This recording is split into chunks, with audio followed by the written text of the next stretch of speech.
প্রধান। একথা জানালেন শ্রম ও কর্মসংস্থান মন্ত্রণালয় সম্পর্কিত সংসদীয় স্থায়ী কমিটির সভাপতি ইসরাফিল আলম।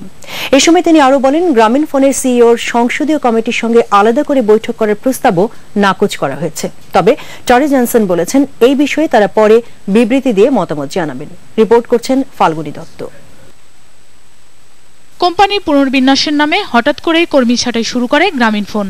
তার প্রতিবাদে আন্দোলন শুরু করে গ্রামীণ ফোনের কর্মীরা। এই প্রেক্ষিতে সংসদীয় কমিটি শ্রম আইন লঙ্ঘন করে কর্মী ছাঁটাই হচ্ছে কিনা তা জানতে ডেকে পাঠায় কোম্পানির সিইও টরি জনসনকে। বুধবার সিইও কমিটিতে হাজির হলে তার সঙ্গে আলোচনা শেষে সংসদীয় কমিটি জানায়, সংবিধানে বিদ্যমান শ্রম আইন এবং জাতিসংঘের ঘোষিত মানবাধিকার লঙ্ঘন করছে গ্রামীণ ফোন।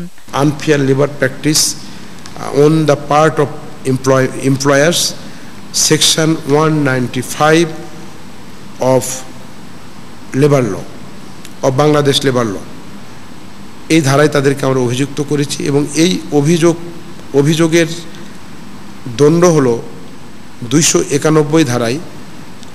এটা একটা শাস্তিযোগ্য দণ্ড। ইসরাফিল আলম আরো বলেন, শুধুমাত্র সংসদীয় কমিটির সঙ্গে বৈঠক করতে গ্রামীণ ফোন যে প্রস্তাব দিয়েছিল তাও প্রত্যাখ্যান করা হয়েছে।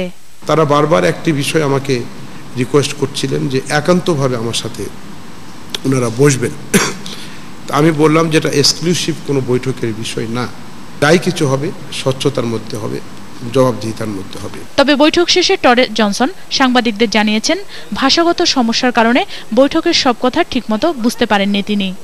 There is no comment from Grameenphone because most of it was in the local language, which I picked up very little of, so I need to go back and discuss with my team and we will give a statement later tonight.